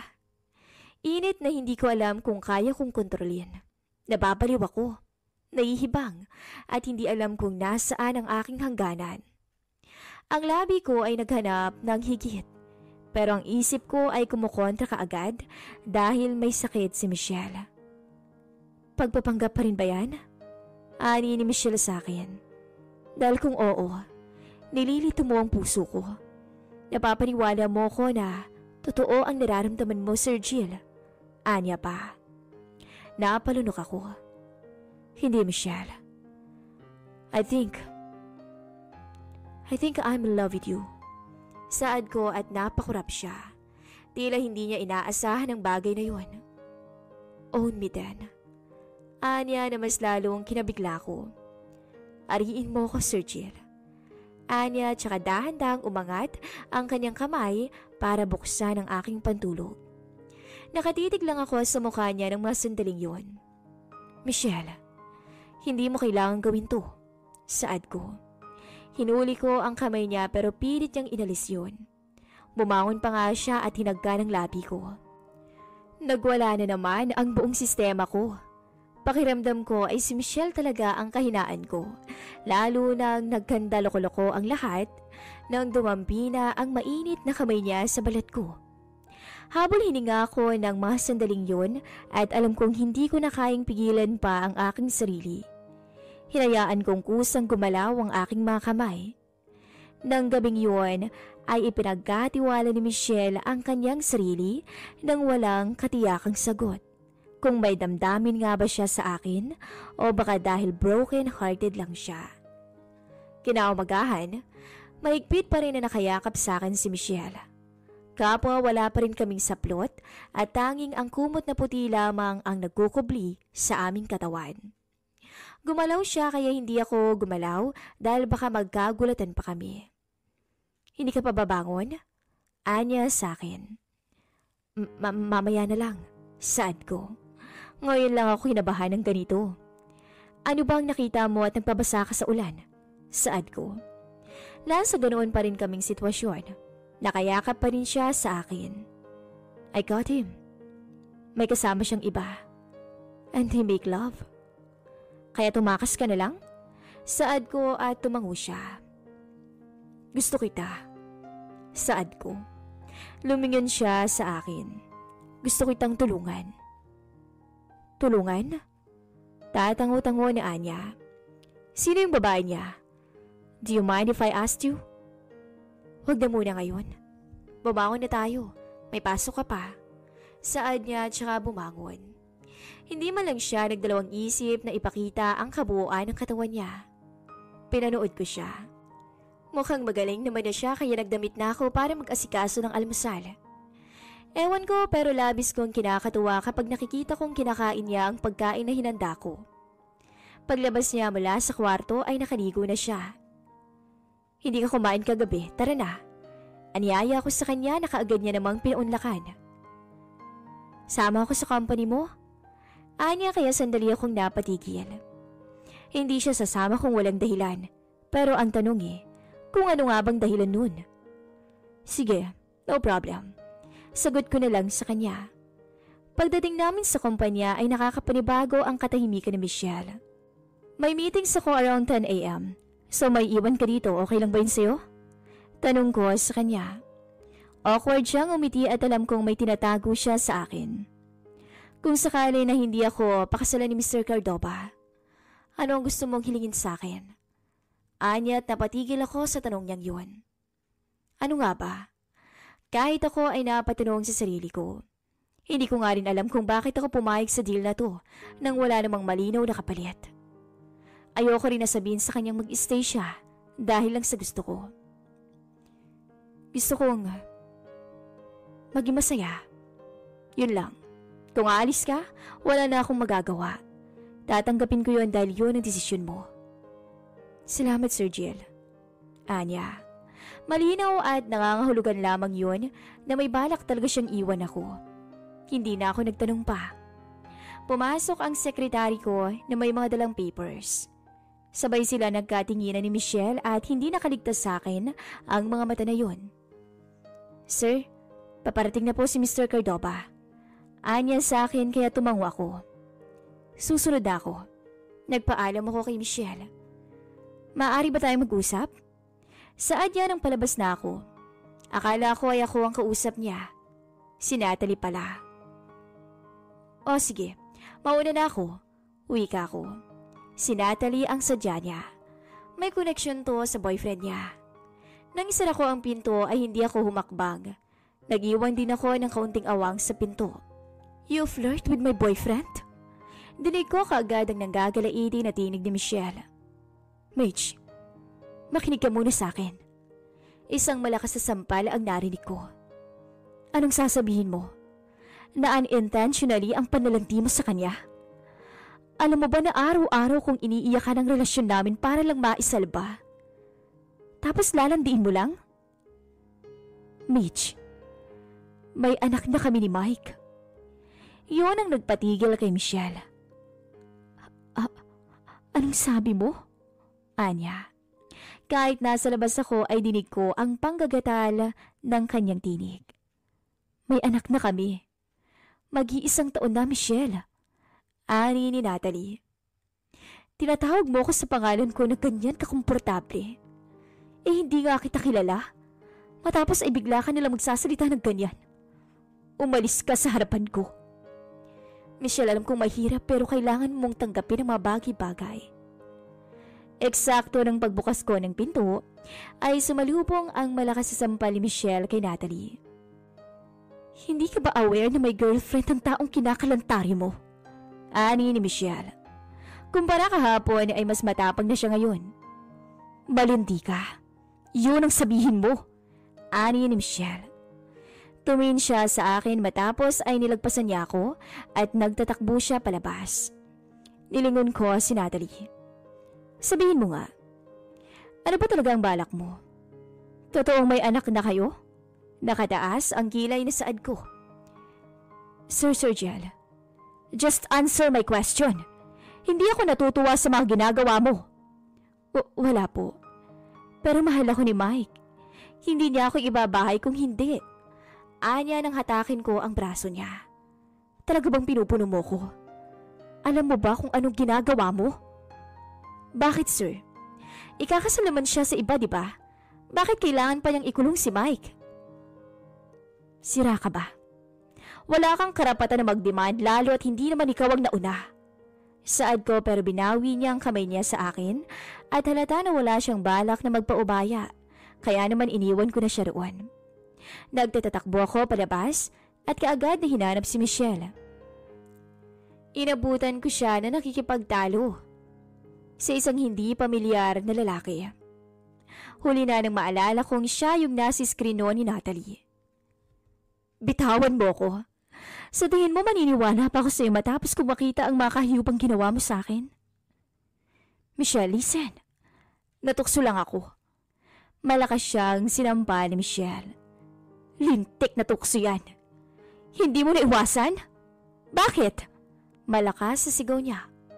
We're done. Kaya wala kang dapat na ipaliwanag sa akin. Anya pa. Akmang aalis na si Michelle nang hawakan muli ng lalaki ang braso niya kaya minabuti ko nang pigilan yung lalaki. Let her go. Saad ko. Sabay nila akong nilingon ng boyfriend niya. At sino ka na mga sungot ka ha?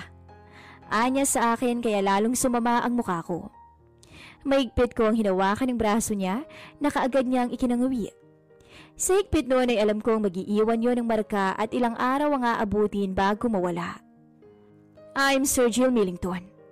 Kung hindi mo ako kilala, ngayon bitawan mo siya. Wala akong pakialam kahit sino ka pa. Anya pero nauutal sa sakit na dinadanis niya. Binitawan niya ang braso ni Michelle matapos ay sinuntok ako sa pisngi. Mabuti na lamang at bahagya pa akong nakailag kaya daplis lang ang tumama. Mike, ano ba? Galit na sigaw ni Michelle. Bakit ha? Ito ba yung kapalit ko? Kaya ganyan kalakas ang loob mo na iwan ako ha? Anya kay Michelle. Hinawi ko ang balikat niya paharap sa akin. Matapos ay malakas ko siyang sinuntok. Napaatras siya ng 3 beses. Mali ka lang binabangga kaya mag-isip-isip ka. Kapag sinabi ng babae na bitawan mo siya, bibitawan mo dahil hindi maganda ang palaging mahigpit. Saad ko. Tumingin ako kay Michelle. Sige na, kapag sumunod pa siya sa'yo ay lulumpuhin ko siya. Saad ko. Ang mga mata ni Michelle ay nagtatanong pero nginitian ko lang siya. Walang yaka. Pakialamero ka. Ano ba papel mo sa buhay ni Michelle? Hindi ko nga kilala yung nakakasuka mong muka.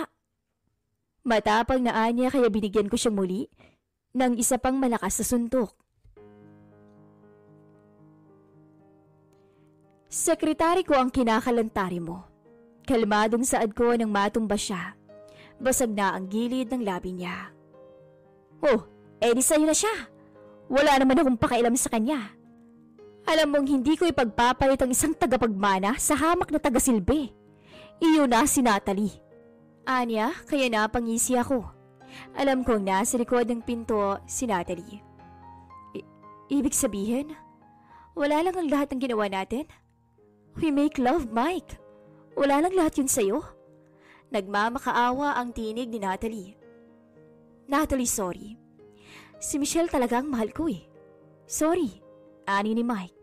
Sabay-sabay kaming napalingon sa magkakasunod na palatak. Naroon si Sandro sa gilid ng kotse. Tama nga ang hinala ko. Iniisa-isa na tayo ni Cupido. Pag-ibig na yan, bro. Anya at alam kong ako ang tinutukoy niya. Dumating na si Cardova. Magkasama sila ni Michelle. Unahan na lang kayo. Ani Sandro sa akin. Nasaan si Michelle? Kaagad na tanong ko. Sinong Cardova? Tanong naman ni Mike. Ayan, kakatingin mo sa iba, hindi mo na alam ang mga nangyayari kay Michelle. Pero ayos lang, ako nang bahala sa kanya. Tumigil ka. Sino si Cardova? Giit niya. Itanong mo sa Mercury Drugs. Baka sakaling makita mo yung pakialam ko rin. Wika ko tsaka ako nagtatakbo papunta sa kotse. Nagmamadali kong binuksan ang makina ng aking kotse. Dasan sila? Mamili ka lang, kung company o restaurant. Ani Sandro sa akin kaya sinamaan ko siya ng tingin. Nasa restaurant. Palalo ka ron, kaya bilisan mo na. Makahulugan pa siyang tumawa nang makitang sumama na ang aking muka. Nag-drive ako hanggang sa makarating ako sa restaurant na sinasabi ni Sandro. Tulad ng sinasabi niya ay nandun nga si Cardova at ang mag-ama. Kumpara ngayon ay mas kalmado na ngayon ang daddy ni Michelle. Atensyon kaagad ni Cardova ang nakuha ko.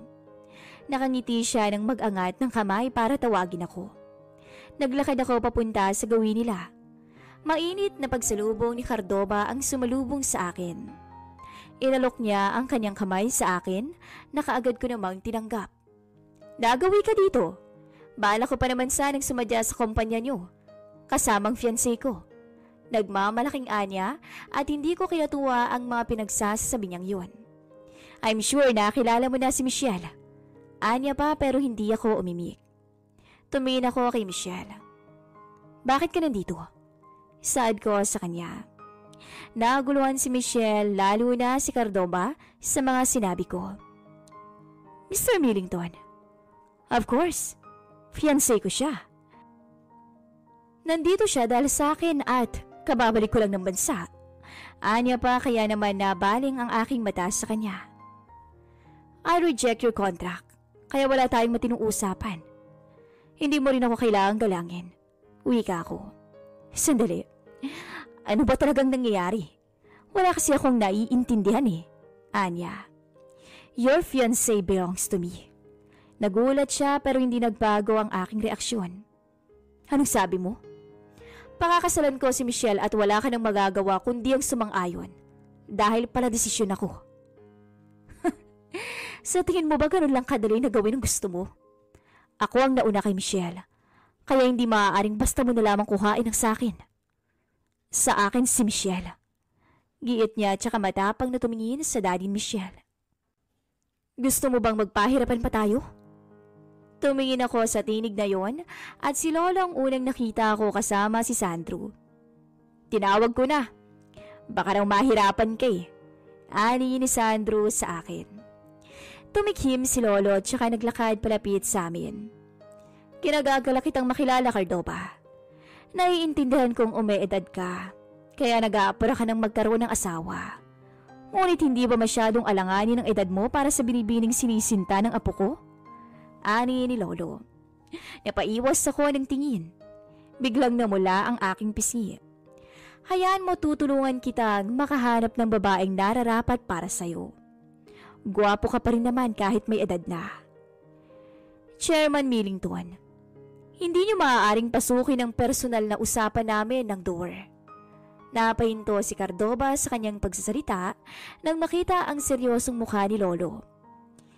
Hindi ko maaaring pakialaman? Tama ba ang aking pagkakarinig? Ani ni Lolo. Lo, hayaan niyo ako ang umayos nito. Pakiusap ko na wika nang marinig ko ang tawa ni Sandro. Wala kang aayusin dahil ayos naman na, hindi ba? Kuha pa niya ng sagot ni Cardova. Hindi ba tama naman ako? Alanganin ang edad niyo ni Michelle, and I hope you don't mind kung papakinggan mo ang suhestyon na sinasabi namin ni Lolo. Naka-reserve na kasi ang babaeng gusto mo. Tumayo si Lolo at umakbay kay Cardova. Sana naman ay magkaintindihan tayo. Ani ni Lolo.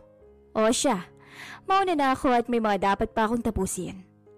Tumingin siya sa akin. Umuwi ka sa bahay. Anya bago ako iwanan. Pwede ba tayo mag-usap? Sad ko kay Michelle. Sa ibang araw na lang, Sir Jill. Kailangan pa naming mag-usap ni Daddy. Anya kaya tumangwa ko. Iniwan ko na sila sa restaurant na yon. Pagbalik ko sa company ay naroon na ang resignation ni Natalie. Dahil cancel na si Cardova sa meeting namin, ay nagahan ko na lamang ang pag-uwi ko sa unit.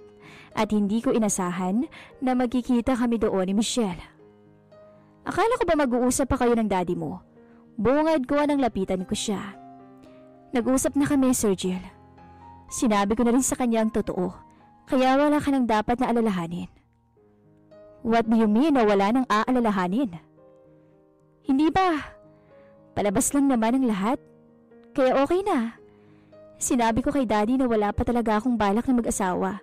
Kaya napagdesisyonan niyang dalhin na lang ako sa ibang bansa. Palagi kang mag-iingat. Yung mga gamit ko, ipapakuha ko na lang sa tao sa bahay. Nakabook ang flight ko mamayang gabi. Anya tsaka ngumiti. Aalis na ako. Anya pa tsaka tumalikod sa akin. Nang mga sandaling yun ay parang pinipisil ang aking puso. Ganito pa talaga to kasakit? Parang hindi ko makakayanan ng sakit. Nangakmang bubuksan na niya ang pinto nang habulin ko siya. Niyakap ko siya mula sa likod niya. Hindi pa ba natin pwedeng seryosohin na lang ang lahat? Michelle, mahal kita. Saad ko pero hinawakan niya ang kamay ko at dahan-dahang inalis. Huwag mong ikulong ang sarili mo sa taong alam mong hindi tinitibok ng puso mo. Anya tsaka humakbang palabas. Sabi mo sa akin na gagawin mo ang gusto ko. Please, stay with me.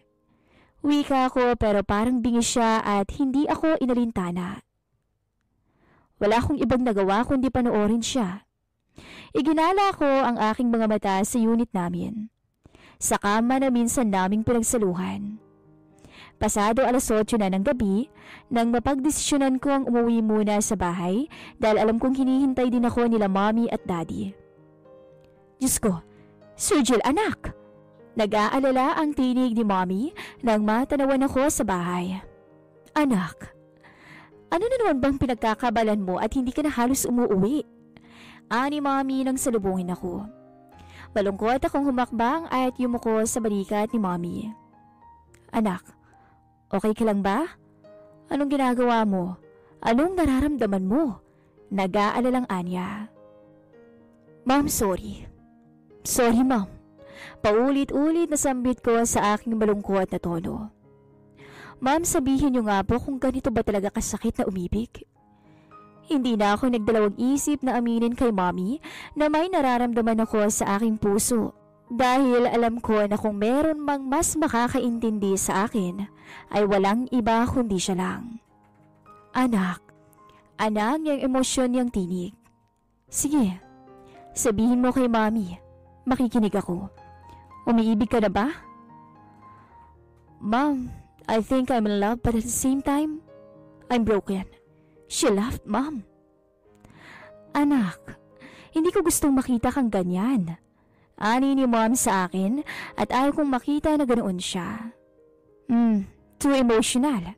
Best in drama. Ani Sandro nang madaanan kami. Nang titigan siya ni Mommy ay tumawa siya ng matunog. I thought we're playing charade. Kinikilig na biro niya. Maya-maya pa ay lumapit siya at tinapik ang aking balikat. Masamang pinapatulo ang luha sa walang kabuluhang bagay. Anya, tara sa opisina ni Lolo. Kanina ka pa niya hinihintay. Anya tsaka nanguna. The door is yours, bro. Biro niya pa sa akin at muling tumawa. Inayos ko ang aking sarili bago ako pumasok sa loob dahil alam ko naman na lalo lang akong sesermonan ni Lolo kung makikita niya na nasa ganito ako ang kalagayan. Pagbukas ko ng pinto ay naroon nga si Lolo at humihigop ng mainit na tsaa. Nandiyan ka na pala. Anya, halika't maupo. Gusto kong kwentuhan mo ko ng mga bagay-bagay matapos kong umalis kanina. Kahit po hindi ko sabihin, alam ko po na alam niyo na umalis si Michelle ang bansa. Hindi ako makadiretso ng tingin sa kanya. Oh, di baliwala lang pala yung pagsugod namin ng Kuya Sandro mo doon. Anya kaya lalo kong nahiya. Did you try to stop her? O katulad ng iba na nahimik ka lang at hinayaan na umalis siya? Anyang muli. I tried my best. Pero hindi ko po kayang magmakaawa dahil sa kanya.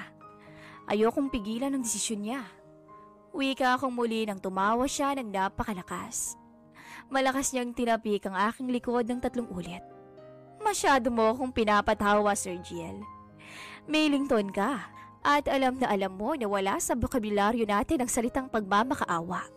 Bagkus ay hawak natin ang tadhana. Tulad ni Nexus ay isa kang milington. Pero nangyari na lo. I lost her. Walang problema. Maraming babae dyan, yung talagang mamahalin ka at hindi ka kayang iwan. Yun ang totoong nagmamahal sa'yo. Itapon mo ang mga tao na hindi ka kayang pahalagahan kahit na ginawa mo na ang lahat para sa kanya. Dahil ang pag-ibig ay wagas at sagrado. Walang unos na makakasira nito, apo. Ayoko na, Polo. Hindi. Tara't ipapakilala ko sa iyo ang tunay at dapat mong minamahal. Anya.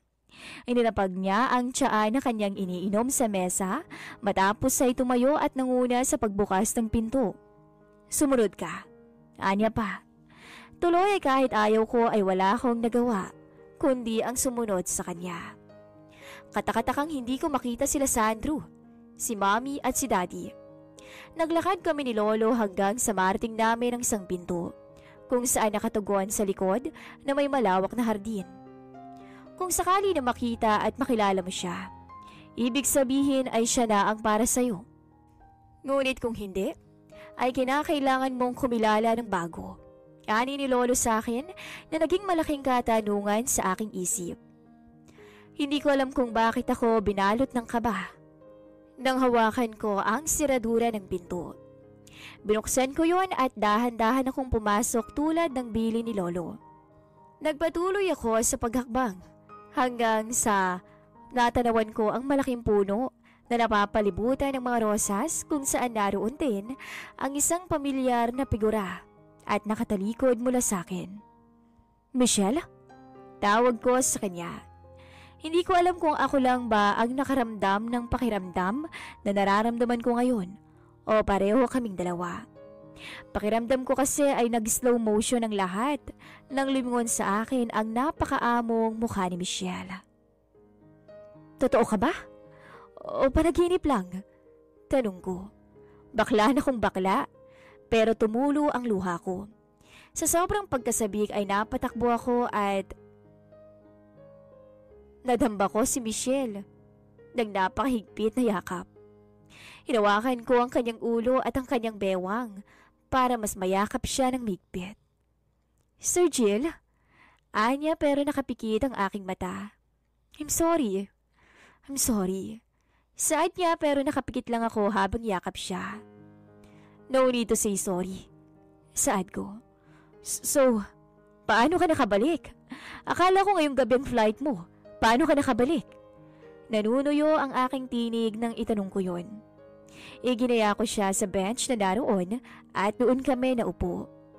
Hinawakan ko ang kanyang kamay habang pinagmamasdan siyang magkwento. Pinasundo ako ng lolo mo, ni Chairman Millington. Nakakamangha dahil napakamakapangyarihan ng kanyang salita. Wala pa yatang 1 minuto nang makumbinsi niya ako. Anya tsaka ngumiti. Inipit niya ang kanyang buhok sa gilid ng kanyang tenga. Pasakay na talaga kami noon ng eroplano ni Daddy nang dumating sila ng kapatid mong si Sandro.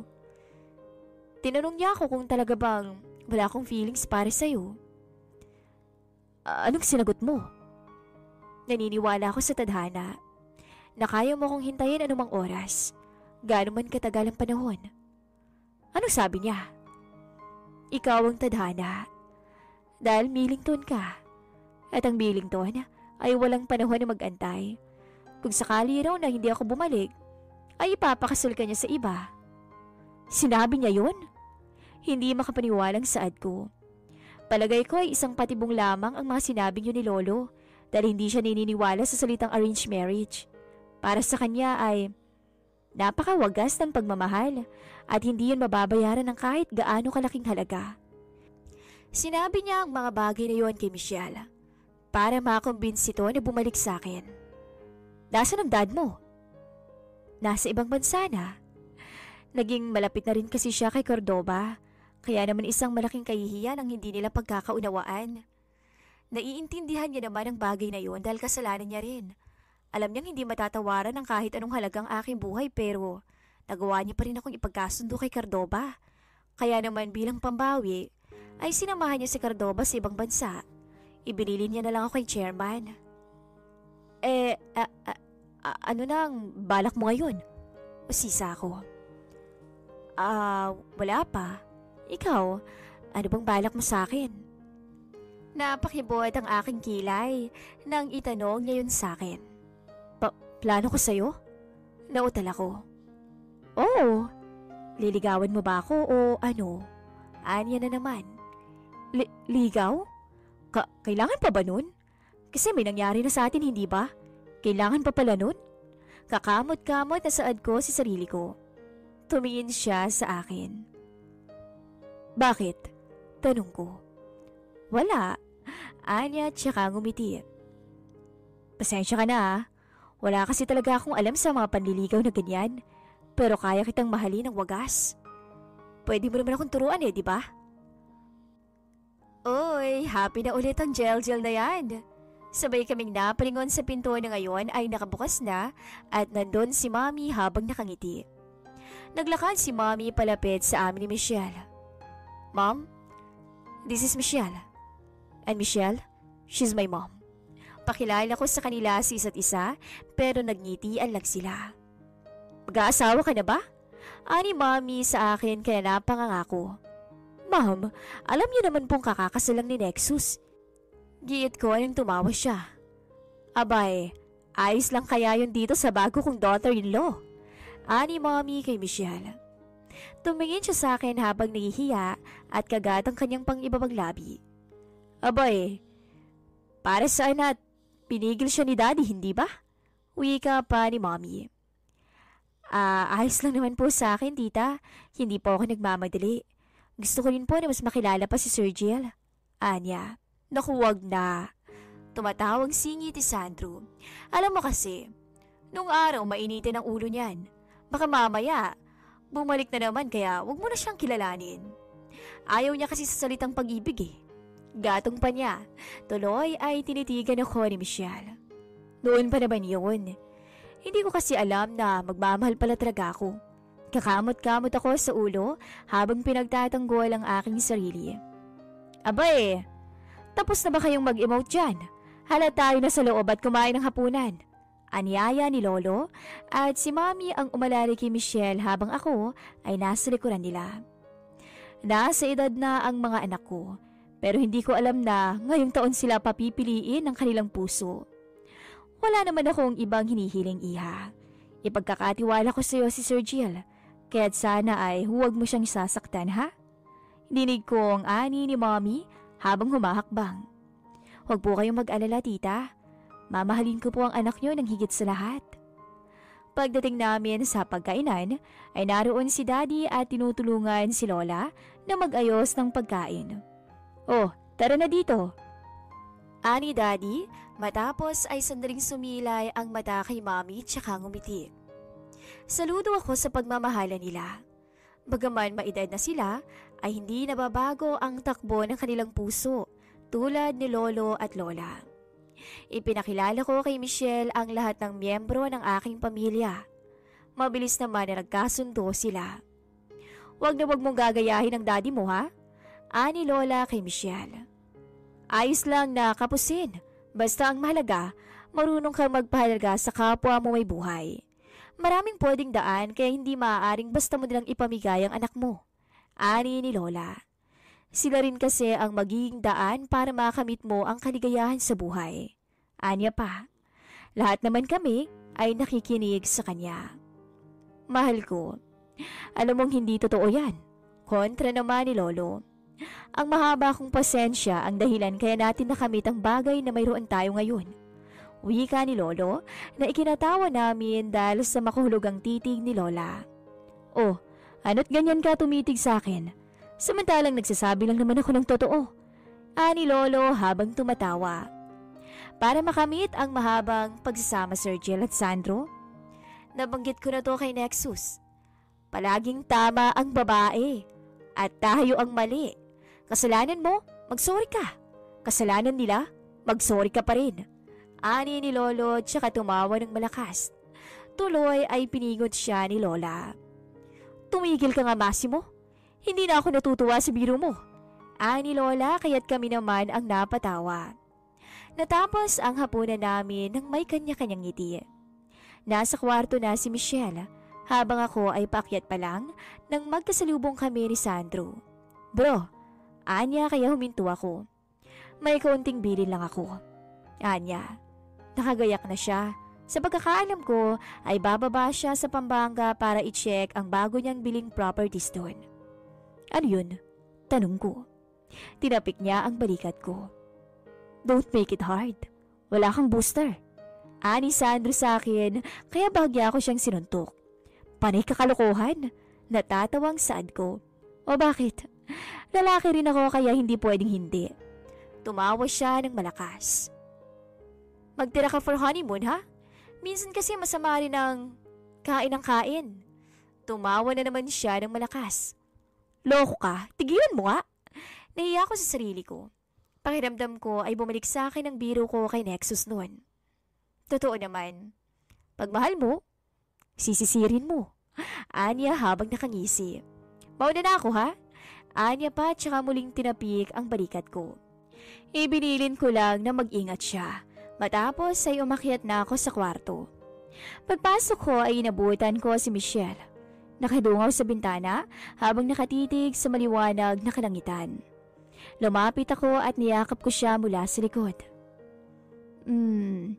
Anong tinititigan mo dyan? Tanong ko. Hinilig niya rin ang pisngi niya sa akin matapos ay hinaplos ang aking pisngi. Wala. Hindi lang ako makapaniwala na dahil sa kasunduan natin. Heto tayo.